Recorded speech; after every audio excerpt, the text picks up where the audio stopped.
Hello, Ben Greenfield here, and I hope you're hungry because you are about to learn how to nourish your body with some of the tastiest stuff on the face of the planet in today's interview with Justin from Kettle Fire Bone Broth. And if you think you know everything there is to know about bone broth, blah, blah, blah, the new superfood, you're actually going to pick up on a lot of stuff I didn't even know about when it comes to bone broth in today's show. So before we get to today's show, though, there's something else that is chock full of nutrients that is not bone broth, and that probably wouldn't even taste very good if you put it into bone broth, but tastes fantastic in a smoothie, especially when all you have for your smoothie are plants that might not be super duper green. Like maybe all you have is iceberg lettuce and some cucumbers, and you want to add a shotgun of nutrients to something like a morning smoothie. Well, this stuff has an alkaline greens blend that's like wheatgrass and spirulina and chlorella and matcha green tea and horseradish tree. And then also a superfood blend of ashwagandha and beet and turmeric and coconut water powder. They put all this together and it gets shipped to your house in this tiny little bottle that allows you to get all the benefits of juicing without the annoying mess of juicing. This stuff's called Organifi Green Juice, and you get 20% off on it when you go to bengreenfieldfitness.com/fitlife. That's bengreenfieldfitness.com/fitlife and use discount code BEN to get 20% off this tasty, tasty green juice. This podcast is also brought to you by something that saved my butt for the past 12 days because I've been on the road. I flew down to speak at the Weston A. Price Conference in Montgomery, Alabama, and then I jetted over to Helsinki, Finland. And frankly, half the places I'm staying have really crappy coffee. Either the hotel rooms have the mold and fungi-ridden coffee, and that's just low quality and burnt and tasteless. And then the people I'm staying with right now, I'm over in Helsinki, they don't drink coffee. They do tea. And frankly, I like the taste of coffee in the morning. I like the antioxidants. I like the fact that it makes me go poo in the morning. But they don't have coffee.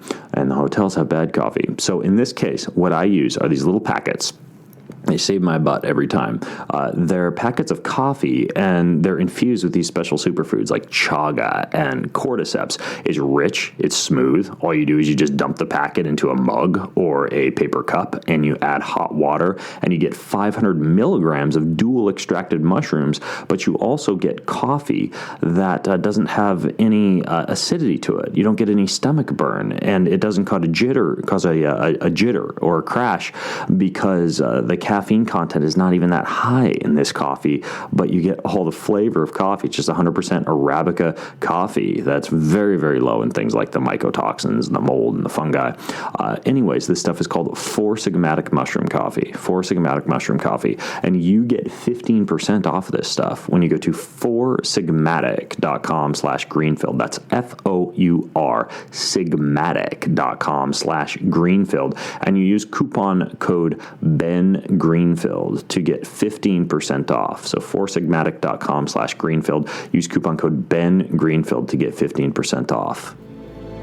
In this episode of the Ben Greenfield Fitness Show, people use it as part of a weight loss regimen that also incorporates fasting. And then we also see it for a lot of people, it helps them with digestion. And so they're getting more nutrients from the food that they're actually eating, which means that over the long run, they've seen, a reduction in the dampening of their appetite. We have a ton of customers that feed it to their kids. I mean, this is one of the oldest things you see that's in many traditional cultures, hunter-gatherer cultures that we have today, is they'll make a bone broth from bones of animals that they've killed and feed it to their kids. He's an expert in human performance and nutrition. Voted America's top personal trainer and one of the globe's most influential people in health and fitness. His show provides you with everything you need to optimize physical and mental performance. He is Ben Greenfield. power, speed, mobility, balance. Whatever it is for you, that's the natural movement. Get out there. When you look at all the studies done, studies that have shown the greatest efficacy. All the information you need in one place, right here, right now, on the Ben Greenfield Fitness Podcast.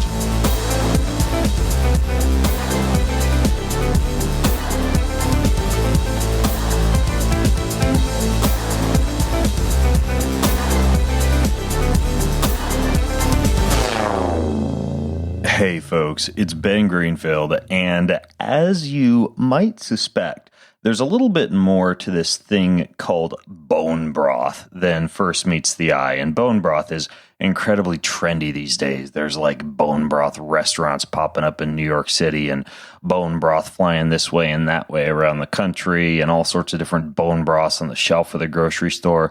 But honestly, it's not all created equal. You could look at the bones, for example, right? Like, what kind of bones do you use? Knuckle or patella or femur or feet, as nasty as that might be to think about. Yes, your feet have bones. They can be used to make bone broth. Hopefully not your feet, but the feet of the correct animal. But there are some bones that have really high levels of collagen and some bones that frankly don't.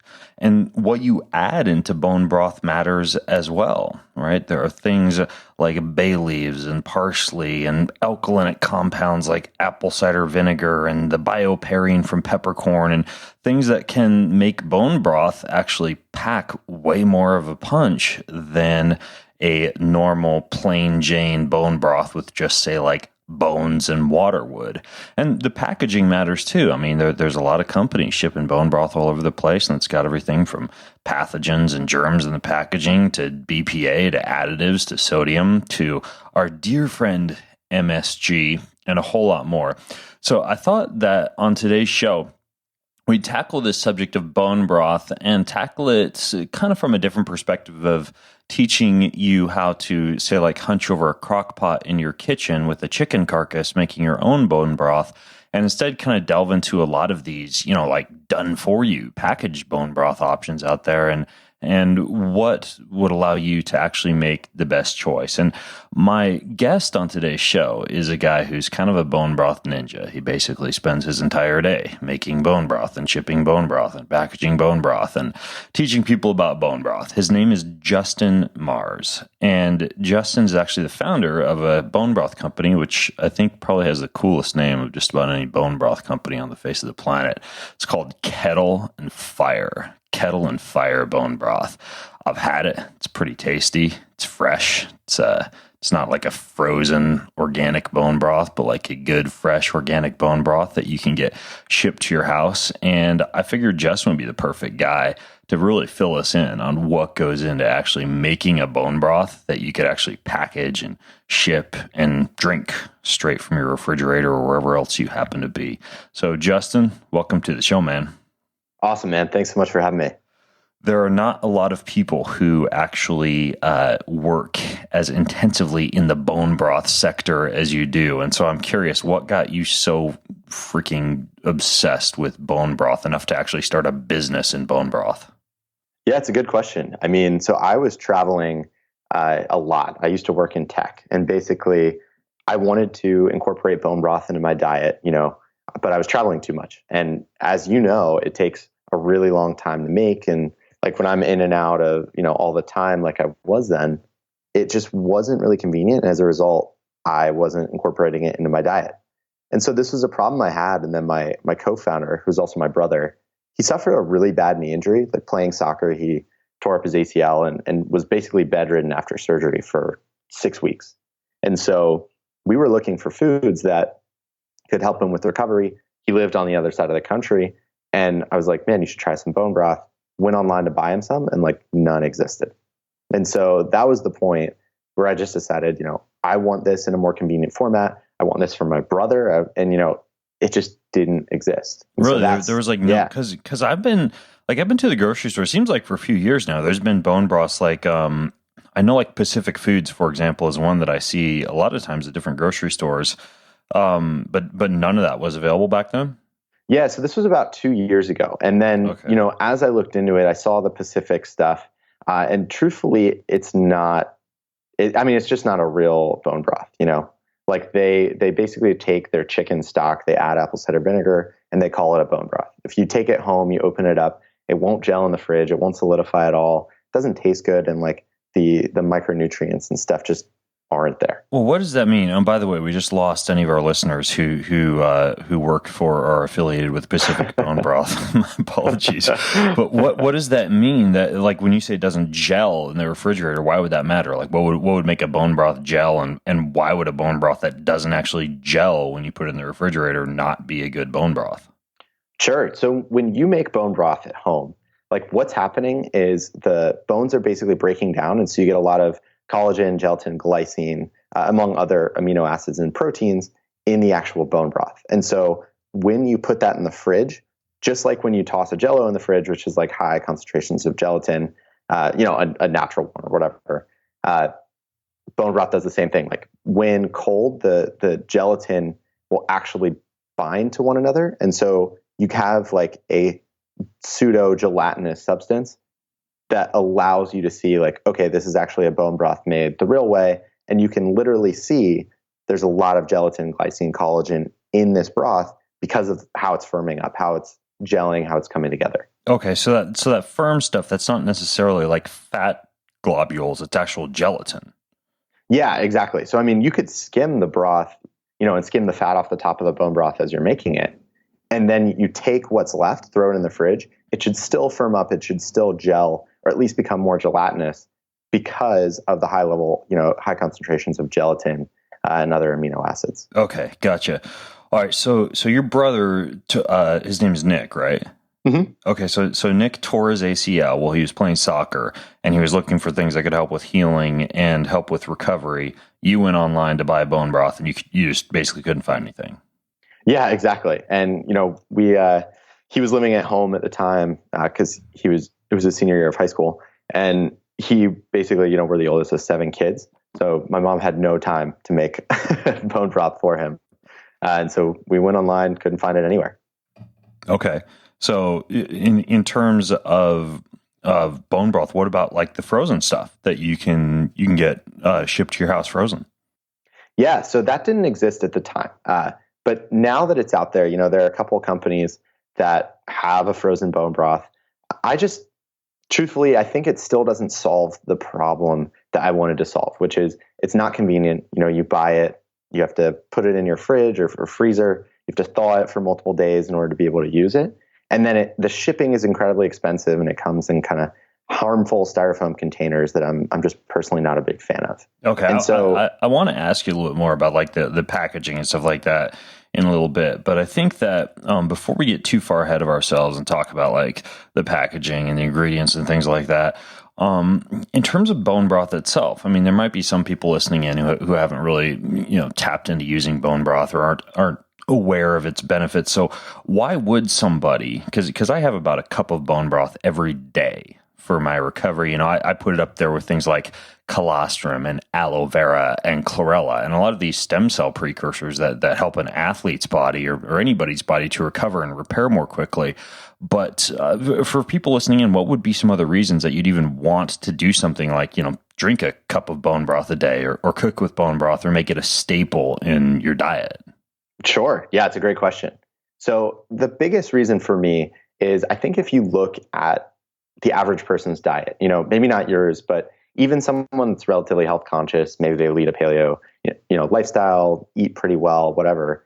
What people are often missing is they're missing a lot of the key proteins and amino acids that you just don't get from eating cuts of lean muscle meat and organic vegetables, fruits, nuts.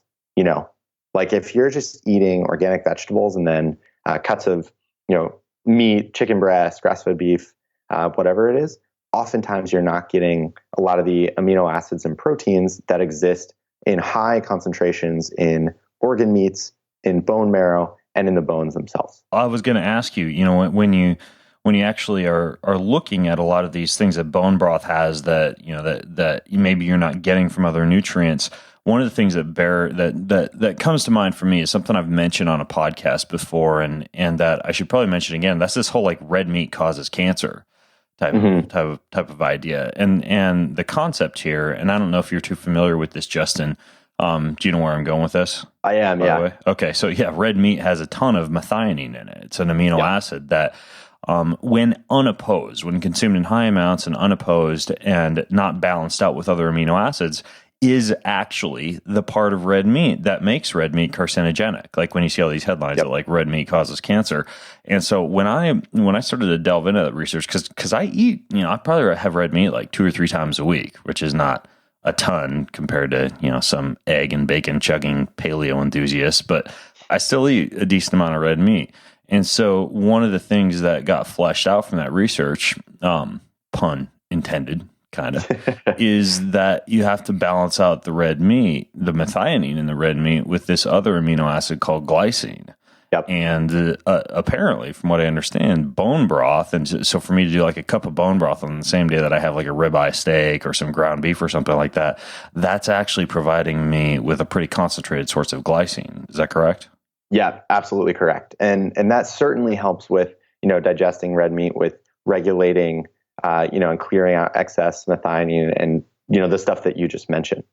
There's also interesting studies around how glycine can actually modulate, or I was going to say attenuate, but you can cut that. That might be too much.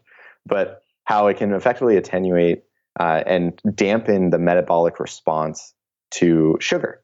So when you increase your consumption of glycine or ingest glycine with sugar, glucose, the glucose response is like severely dampened in terms of the insulin response. And so effectively when some studies are showing, and I'm happy to send this to you too, if you want to include it in the show notes, like there's some interesting studies around there, but they're basically showing that the insulin response after the ingestion of glycine is like pretty different in terms of like 50%, dampened when you ingest glucose plus glycine as opposed to just glucose alone. Interesting. So similar to something like, because I've mentioned before about the use of cinnamon or apple cider vinegar or even, a supplement like bitter melon extract prior to consuming a carbohydrate-rich meal. You could also, for example, to stabilize blood sugar while consuming a carbohydrate-rich meal, you could have something like bone broth. Yeah, exactly. With your chocolate cake. Yep, exactly. Interesting. I actually was unaware of that. So it has a blood sugar lowering effect. We know that the glycine is important, and I've seen all sorts of claims. I'll be honest with you, James or Justin, about healing a leaky gut or overcoming food intolerances or improving joint health or reducing cellulite or boosting the immune system. And one of the things that I tend to see people complain about with bone broth is this idea that there's not really a lot of research on bone broth itself, right? Like when we look at a lot of these studies and these claims that people make about bone broth, they're referencing like the individual constituents of bone broth and no actual like lab studies that have been done on bone broth as a whole itself. What do you think about that? I mean, can you take like all the individual components of bone broth, like say, glycine or glucosamine or collagen, and say, well, hey, lab research has said that collagen can help your joints heal, so therefore bone broth is going to cause your joints to heal, or, same for glycine or glutamine or anything else. Like, how do you tackle that issue? Yeah, it's a great question. So I think that to some extent you can say, okay, studies show collagen is good for you. Bone broth is extraordinarily, high in collagen. So therefore it's highly likely that the collagen in bone broth, especially given how bioavailable it is likely to have similar or better effects than, lab studies that have been done with collagen supplements. So that's one point. I totally understand where people are coming from, in that some people are skeptical of that. But to me, given the responses I've seen from our customers, given some of the research done around these different constituent parts, I think it points to this, it points to bone broth being a really, really powerful food in terms of healing and helping with some of the things that you mentioned. Now, that said, there's certainly not enough studies that can conclusively say, bone broth is this miracle superfood that does X, Y, and Z. And, to that's something obviously I want to fix. It's something that we care about. And to that, we're actually working with some academics right now to pull together a well proposed, scientifically valid study that hopefully will give a better sense of what exactly are the hard numbers, what are the impacts of incorporating bone broth into your diet. Gotcha. Just don't kill any laboratory animals. in that Yeah, study. none. By the way, be careful with the rodents.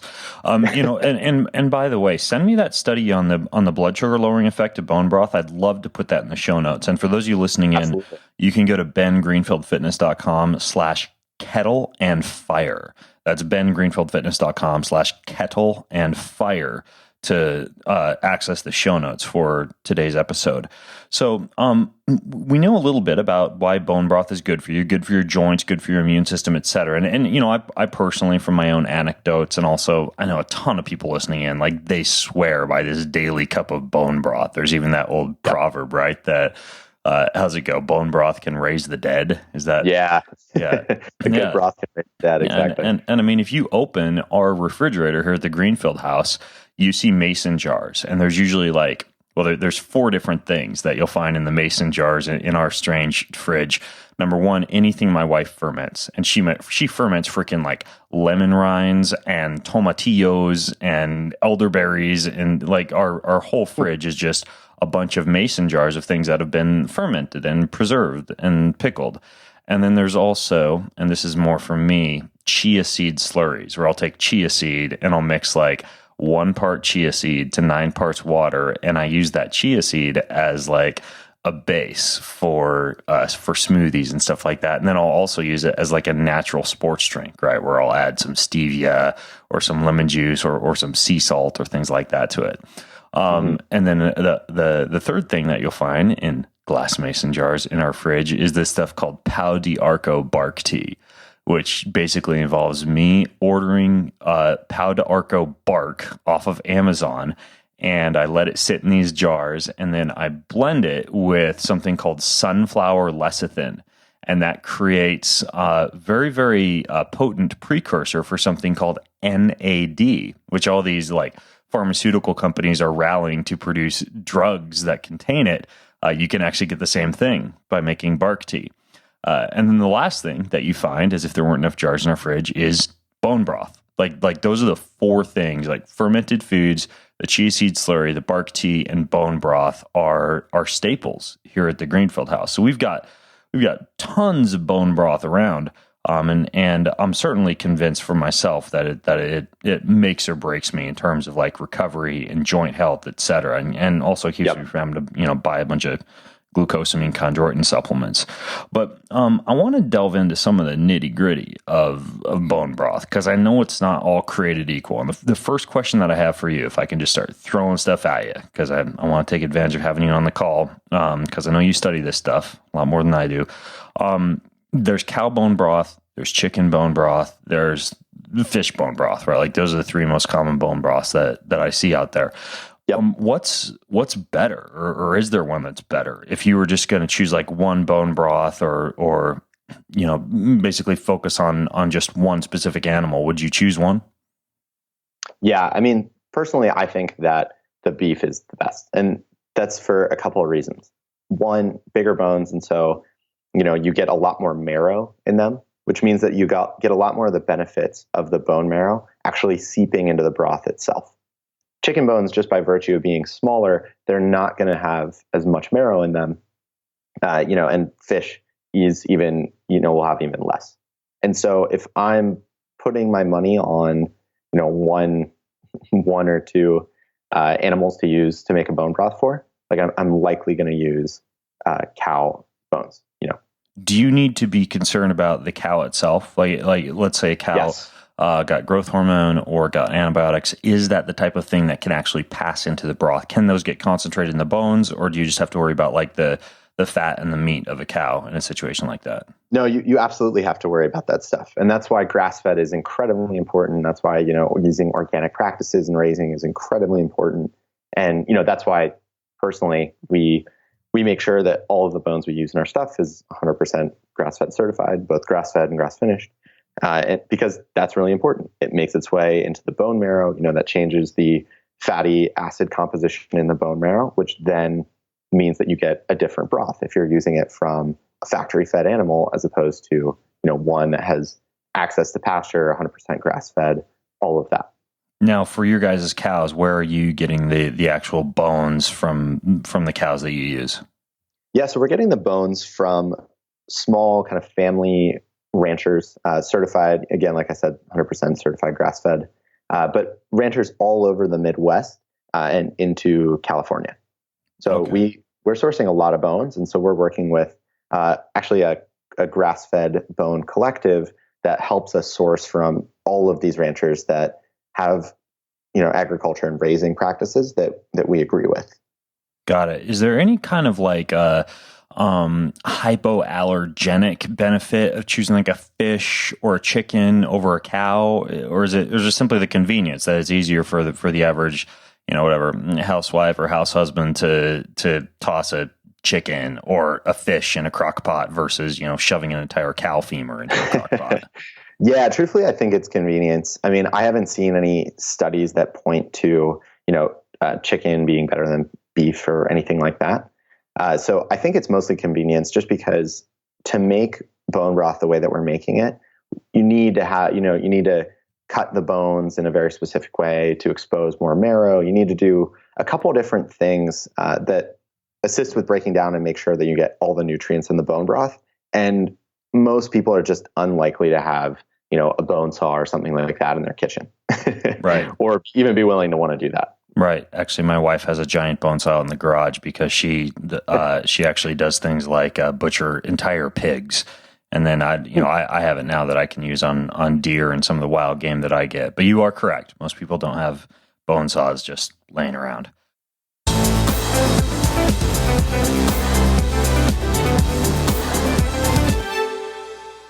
Hello, it's me interrupting today's show to tell you about a very cool website called ZipRecruiter. Now, there's over 9 million jobs on this website. So not only is it an awesome place to find jobs, but it's also an awesome place to post jobs. They have this really cool notification system where once you put your job application in there and your resume in there, you can see how many times your application has been viewed. You can get messages from hiring managers. You can get like salary request checks, all sorts of stuff. And you can see all sorts of different categories, different jobs. I told you in the last podcast episode that I was looking for a job as a police officer in Fargo, North Dakota. Easily found one. You just click the little post a job function to post a job if you are looking to hire someone, or you can use their simple search function to search a job anywhere. Now, so here's how it works. If you're hiring and you want to find a really good candidate, you post your job, and what they do is they distribute it to 100 plus job sites like social media networks such as Facebook and Twitter, but they do it all for you with just one single click of the mouse for you. So you don't have to go to all these websites in an annoying fashion and post your job posting. So they're used by over 1 million businesses. They get quality candidates that come straight to you. They help you quickly screen them, rate them, and hire the right person fast. And you get to try it all for free. You get to post jobs for absolutely free. Go to ziprecruiter.com/first. That's ziprecruiter.com/first. And you can just post a job for absolutely free. Check it out. It's actually a really cool website.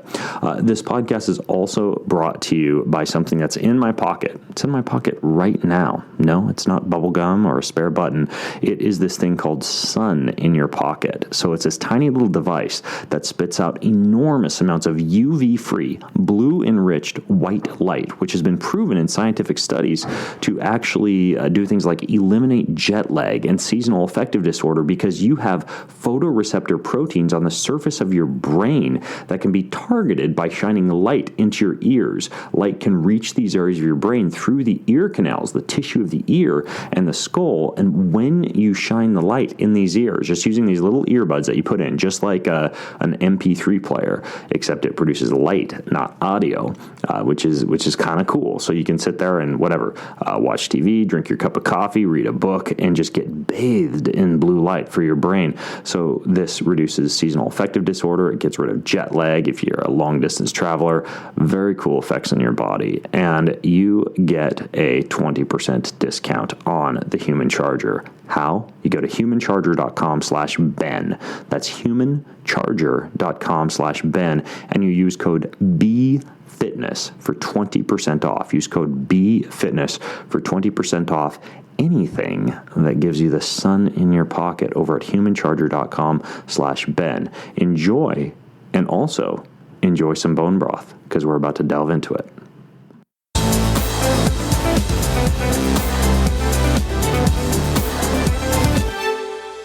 Okay, so another question for you related to bones and bone saws.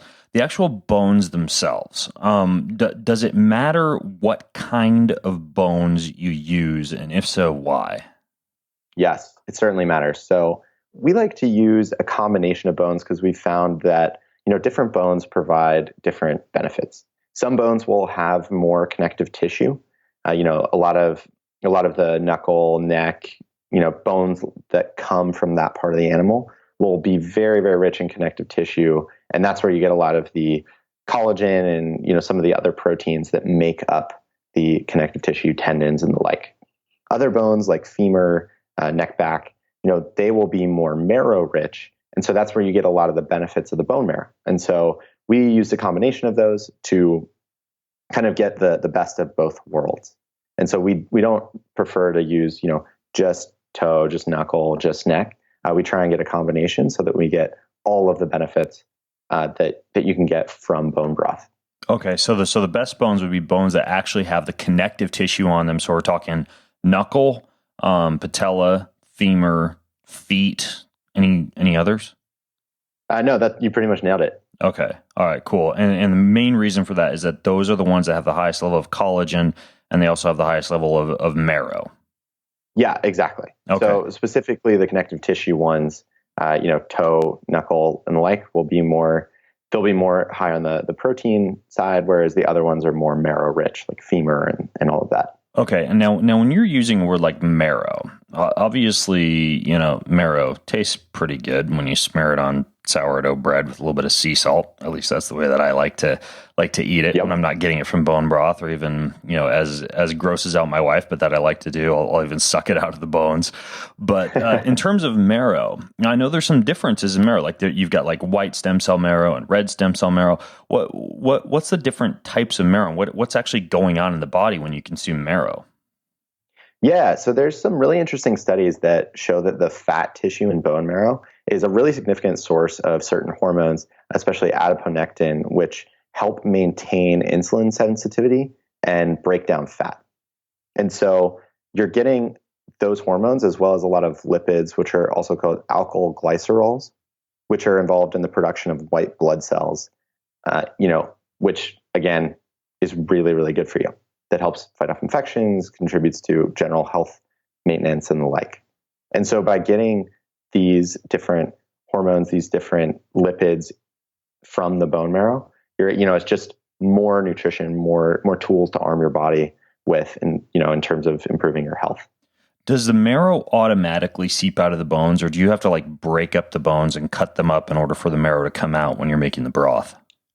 Yeah, so it will seep out on its own if you're making it at home. It's certainly better than not making it at all. However, if you break it up, cut it, kind of do the things that we do to treat it, you can maximize the amount of bone marrow that is actually seeping out from the bones and gets into the broth itself.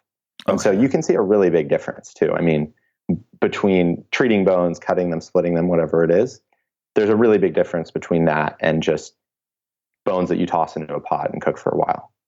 Now, when it comes to the actual ingredients that you put into the bone broth, so you got the bones, you got the marrow, you've got water, I'm assuming. And I actually want to ask you, if there's a certain kind of water, like distilled or reverse osmosis or carbon block or whatever, what kind of water you actually use. But I'd like to hear more about why you choose the specific ingredients that you choose, because your bone broth tastes really good. Don't tell my wife this, but I like it just as much as it's like the chicken broth that she makes on the kitchen counter here at home. Like the stuff that I've got in my refrigerator from you guys, it tastes amazing.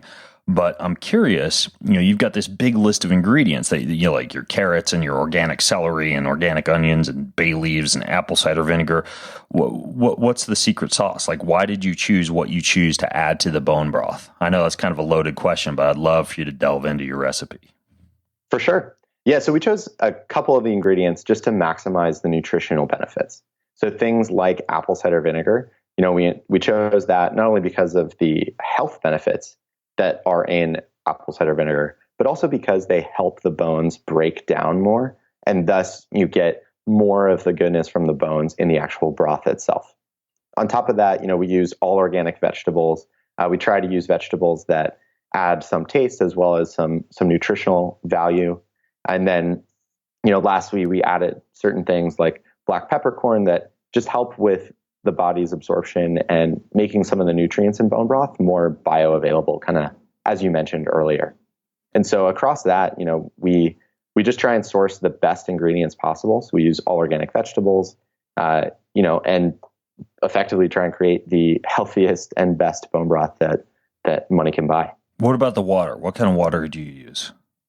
Yeah, so we use purified water. We use reverse osmosis to purify all of the water that we have, and that's all that we use in our bone broth. Okay. So in terms of the water, is there anything else that one should take into account when looking at bone broth? Like does it matter if it's distilled or anything like that? Yeah, I mean, it certainly matters. Like, you don't want to have a bone broth made with water that has potential, impurities or whatever, especially given that water makes up, 90+% of what's in a given bone broth.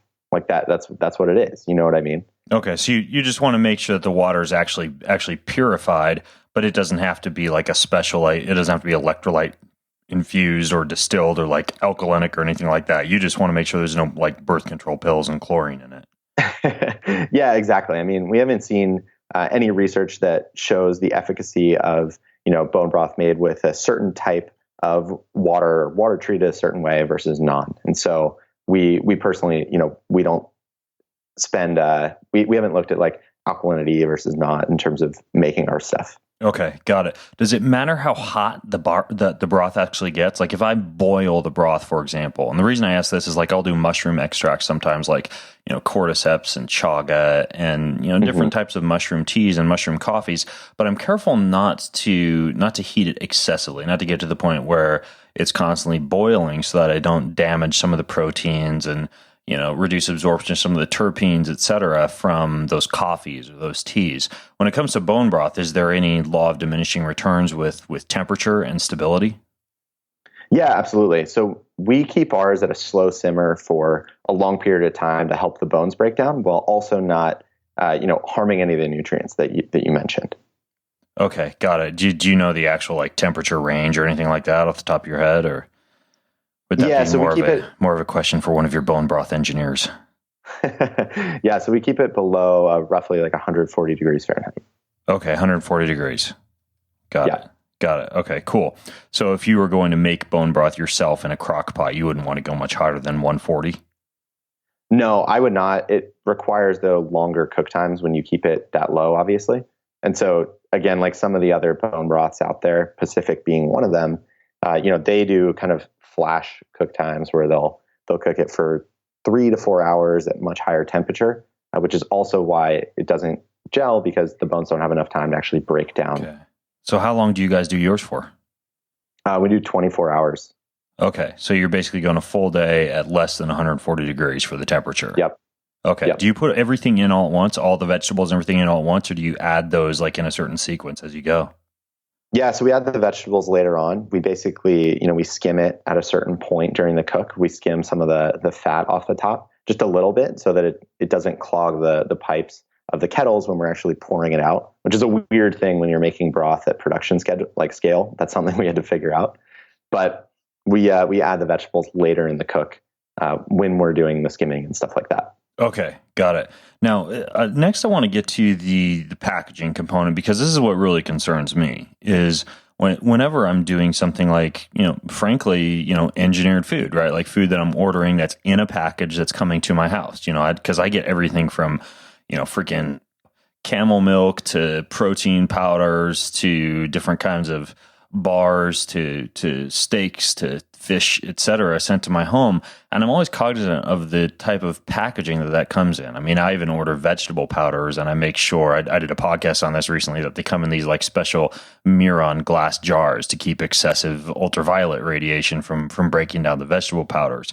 When it comes to packaging for bone broth, how do you actually get something like that? Like a hot broth packaged up and sent out without creating things like bacteria, without getting like plastics from the packaging leached into the broth? Like how does the packaging actually work here? Yeah, it's a great question. So we use a special carton, and we use a very, very specialized packaging process that took us about 10 months to figure out how we could do this. And so effectively, our broth is shelf stable, meaning that it won't go bad for just about a year unrefrigerated and unopened. As long as you don't open it, it'll be good. So how we do that is we cook the broth for a long time. We let it cool, and then we package it in what's called an aseptic environment, meaning that there's literally nothing that can get into the packaging. There's like no germs, no impurities, no dust in the air. There's not even air in the environment which we're packing the product.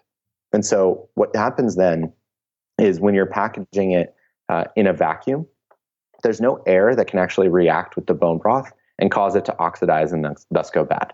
So that's why our broth is, good for 12 months or so unopened, because there's literally nothing in our carton that the broth can react with and thus cause it to spoil. How did you figure out how to do that? I mean, is that a technique that was being used previously in some other part of the food industry or something?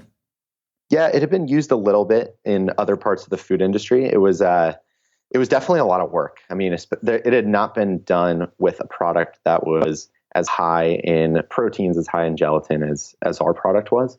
And so figuring out how to do it while also maintaining the integrity of the product just took a long time.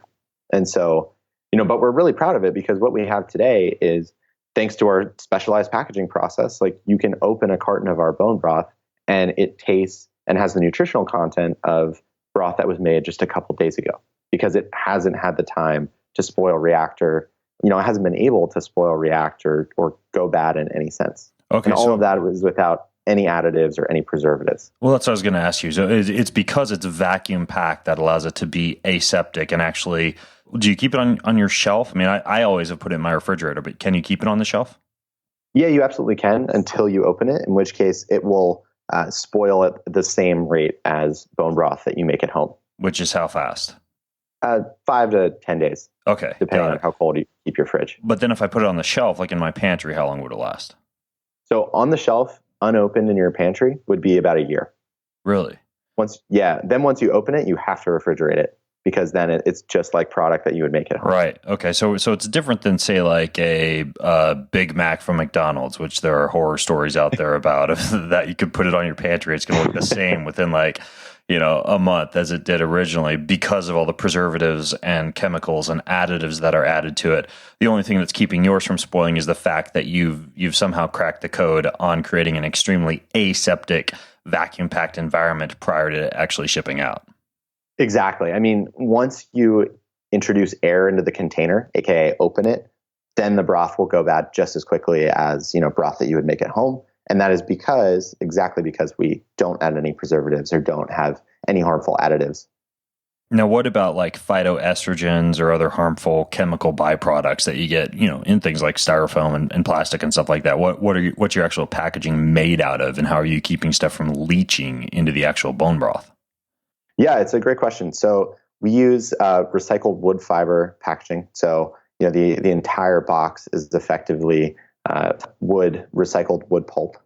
And then we have a thin lining of what's called polypropylene, which is effectively it's been tested as the safest plastic that there is out there. And it's been tested to not leach up to like hundreds of degrees in terms of Fahrenheit. And since our product is not actually touching the very, very, very thin plastic lining while it's at temperature, we've done tests, we've checked this out, and there is no leaching that we can detect in the product at all. Okay, got it. Now in terms of the use of the actual broth, so once you get it, I'm kind of lazy. Like most of what I do is I drink a cup of it. Sometimes I'll do like a risotto, or sometimes when I do my fry up, which is basically me taking a cast iron skillet and putting a bunch of vegetables in a cast iron skillet with some oils and some seeds and some nuts and some bone broth. I don't do a lot of fancy things with bone broth, but for you, as far as like recipes or ways that you would use this bone broth that's, sitting in your pantry or in your fridge, are there specific things that that you think kind of fly under the radar when it comes to cool uses of bone broth, or bone broth recipes that kind of fall into your category of favorites, or ways people can use bone broth beyond just like drinking it or being like me and just like dumping it into a skillet? Yeah. So how people can drink it besides dumping it into a skillet, and how I like to prepare it. Yeah, exactly. Like how do you like your bone broth besides just drinking it? Yeah. So personally, I drink it most of the time. Otherwise, it's amazing to cook with. I mean, I like cooking vegetables in it. I like doing some quinoa on occasion in it. And it's really, really great to make any sort of soup, broth, maybe even like a paleo ramen or something like that. It's amazing with all of those. Okay, got it. So you're pretty much like any time that you would use like a water, or say maybe like a white wine or any type of stock or broth, you're just basically using this instead. Mm-hmm. Okay, exactly. Got it. I will admit, I make smoothies with it too. Like when I do my morning green smoothie, if I want some extra electrolytes, I'll put it in there. And I also mentioned, I think this came up on a podcast that I did a few months ago, that you can actually, but when you look at the electrolyte composition of bone broth and the amino acid composition of bone broth and even some of the fatty acids that are in it, it actually is something that you can use for things like bike rides and long runs. Like mm-hmm. the type of fuel belts that marathoners will wear with the little flasks in them, or the sport drink bottles that cyclists, of course, will put on their bike down tube or seat tube water bottles. You can actually fill that with bone broth, and you can even a lot of people think this is nasty, but you can drink it cold. Like you can put it on ice and drink it on a hot day and still get a ton of electrolyte replenishment. Oh, absolutely. I mean, we have a lot of people that are ultra marathoners or do a lot of different. We have ultra marathoners stuff like that. It's hugely helpful for one of the replenishing top athletes, nutrients, and basically helping you finish one of those intense races. She drinks it to refuel, halfway through her marathons. We have ultra marathoners that use it. It's hugely helpful for replenishing nutrients and basically helping you finish one of those intense races. Got it. So what about people who are eating like a low carb diet? People doing like ketosis, et cetera. Have you ever had people experiment with like blood ketone levels or ketosis in general to see how bone broth kind of jives with that type of diet? Yeah. So we have a lot of people that are on keto that use bone broth, and a lot of people are actually using it as part of what some people are calling mimic fasting, whereas effectively you use like a bone broth or something as a source of calories while not taking yourself out of ketosis. And so we're seeing a lot of those use cases. It's something that I'm actually starting to experiment with personally, but there's not a ton of good research around keto plus bone broth just yet, because those two things are relatively new in terms of their rise to prominence. What's the actual glucose or carbohydrate content of bone broth? Oh, so it's zero. I mean, okay. There's no sugar, no carbohydrates. Okay, got it. So it's pretty much all just like the glycine, the collagen, I guess what would be some of the other constituents of it? Protein, obviously, glucosamine. Yep. I know there's some like glutamine is one of the major amino acids in it, right? Yep, exactly. Which is why so many freaking people will use it for leaky gut. What about for kids? Like, when you talk about leaky gut and you talk about like, kids' gut health, things like that. Can children do this? Can they drink it safely? I mean, is there any contraindication as far as kids go when it comes to bone broth? Yeah, we have a ton of customers that feed it to their kids. I mean, this is one of the oldest things. You see this in many traditional cultures, hunter-gatherer cultures that we have today, is they'll make a bone broth from bones of animals that they've killed and feed it to their kids because it's easily digestible. You don't have to have strong teeth or a lot of experience chewing to, incorporate it into your kid's diet. And it has a lot of the key nutrients that are really, really helpful for kids as they grow, develop, and, build up their immune systems. Got it. Are there any probiotics at all? Any like gut friendly bacteria in bone broth, or is that more something you'd want to take in conjunction with bone broth?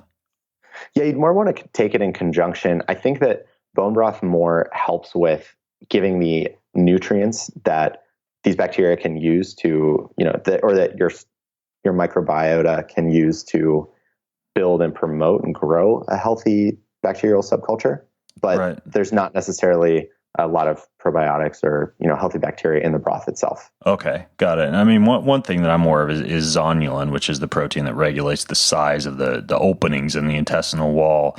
And I know that you want tiny openings in the gut lining for nutrient transport, but really, really high levels of zonulin makes the openings very large, and that causes this thing called leaky gut. I know that some of the benefits of bone broth actually involve down-regulating some of that zonulin, like basically decreasing intestinal permeability, right? Mm-hmm. Yeah, exactly. And a lot of that comes from, effectively your body having the key amino acids and nutrients that it needs to help seal some of those holes that you mentioned. Right, like glutamine, which is also really good for the intestinal mucosa as well. I mean, I know it rebuilds and repairs the gut lining, but it actually restores a lot of the mucosa, which is one of the huge benefits of glutamine. And obviously, you can buy glutamine in like a powder form or a supplement form, but it's pretty dang dense when you look at it in something like bone broth. So exactly. I'm a huge fan of it for like gut health or for anybody who's come down like with a flu or a cold or, who needs nutrients but needs something extremely nourishing and easy on the gut. I like it a lot for that. Now, kind of a random question about bone broth. Do you know my buddy Abel James? I do, yeah. Talked to him much. So he was on this ABC TV show called The Wild Diet, where like the guy that he was training just lost copious amounts of weight, eating crazy foods like natural cheesecake and bacon and eggs and stuff like that. But I believe the first week they threw in bone broth, he lost something like 16 pounds. Like Abel said, it was like their secret weapon in terms of weigh-ins was to use bone broth because of the nutrient density without extreme calorie density. So have you had a lot of people actually using this for something like fat loss or basically getting lean while maintaining adequate nutrient and amino acid status? Yeah, we absolutely have. I mean, this is something I referenced earlier, but we see a lot of people using this as a complement to fasts. So they'll do an extended fast, but supplement with bone broth to make sure that they're getting a lot of the nutrients without necessarily the caloric density of a full meal. So a lot of people use it as part of a weight loss regimen that also incorporates fasting. And then we also see it for a lot of people, it helps them with digestion. And so they're getting more nutrients from the food that they're actually eating, which means that over the long run, they've seen, a reduction and a dampening of their appetite, which obviously also helps with weight loss, especially when you're making the transition from a lot of people that go from kind of the carb heavy whole grain American religion to more of like the high fat, low carb way of eating. Right. And the interesting thing about that, when you're talking about digestion, is I know that a lot of those amino acids, the glycine, the arginine, the glutamine, the proline, a lot of these amino acids you'll find in bone broth in really dense amounts, they actually cause a bile secretion, which I know is good for fat digestion. But then also, when it comes to folks who are constipated, I mean, like I mentioned, I'm a huge fan of like that chia seed slurry. And having chia seed slurry is like a big part of your diet if constipation tends to be an issue with you. But bone broth also can help a ton with stuff like that, just because of not only the gut healing effect, but the fact that low amounts of bile or low bile acid secretion can actually be one of the things that causes constipation, because you can't actually break down fats when you're not producing the bile. Yeah, exactly. And also for a lot of people that are dealing with heartburn or something, and they take, different meds that help reduce or that effectively reduce the amount of bile that your body creates.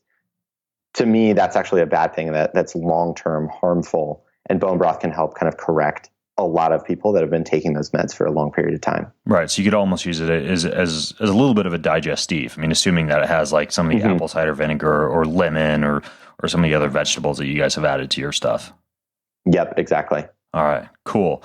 I like it. Well, obviously we could go on and on. I don't want this to sound like some huge infomercial for bone broth, but I also want people to be aware that not all bone broth is created equal, right? You have to choose, like we mentioned, the right bones. You got to have the right packaging. It's got to come from the right animal. It needs to have the proper amounts of marrow added to it. Even the water, like you mentioned, it's got to be like, purified reverse osmosis type of water in order for you to not actually be getting, chemicals and fluoride and chlorine and pharmaceuticals along with your bone broth. So I'm a huge fan. Again, this new Kettle and Fire stuff holds a special place in my fridge. And by the way, you guys weren't always named Kettle and Fire. Is that correct? We were not. So we changed our name at the beginning of this year. We used to be Bone Broths Co., which is just about the worst name you could choose for a company. Yeah, it's a little bit corporate-y. Bone Broth Co. So you switched to Kettle and Fire, and now you're pretty much shipping this. Is it anywhere in the USA or anywhere in the world, or how can people actually get this stuff? Yeah, so you can pick it up on kettleandfire.com. We're also at Whole Foods in the Pacific Northwest and Rocky Mountain regions. Okay. So, if you're near a Whole Foods in either of those regions, we're right there. Otherwise, kettleandfire.com will ship for free if you order more than 6. And it's really convenient. It just comes in like 3-4 days after you place your order. Yeah, and I know like you guys are knocking, I believe, another $10 off of that with a bunch of additional discounts, and for that you have to go to bengreenfieldfitness.com/kettleandfire, and that's where I'll put a link in the show notes to the stuff that we talked about, but then I'll also put our special link for listeners that gets you $10 off of any order of bone broth. And then again, like if you order a few additional cartons, like Justin mentioned, I mean, this stuff will last for like a year in your pantry. Yep. You can save even more. So it's cool stuff. And you can also, if you go to bengreenfieldfitness.com/kettleandfire, if there's stuff you're wondering about bone broth, your own recipes to add, anything Justin and I didn't talk about that you're curious about, just go ahead and go over there. Leave your questions, leave your comments, leave your feedback, and either Justin or I will hop in and reply. So absolutely. So Justin, thanks so much for coming on the show and sharing all this stuff about Kettle and Fire with us and about bone broth in general. It's always nice to be able to talk shop about bone broth because there's so few people I can actually talk to who really want to talk about bone broth, who are as geeky and nerdy as I am when it comes to stuff like this. You got it. Yeah. Thanks so much for having me on. All right. Well, cool. So again, go to bengreenfieldfitness.com/kettleandfire for the fat discounts on bone broth. Check out the Kettle and Fire stuff. And until next time, I'm Ben Greenfield, along with Justin Mars from Kettle and Fire Bone Broth, signing out. Have a healthy week. You've been listening to the Ben Greenfield Fitness Podcast. Go to bengreenfieldfitness.com for even more cutting-edge fitness and performance advice.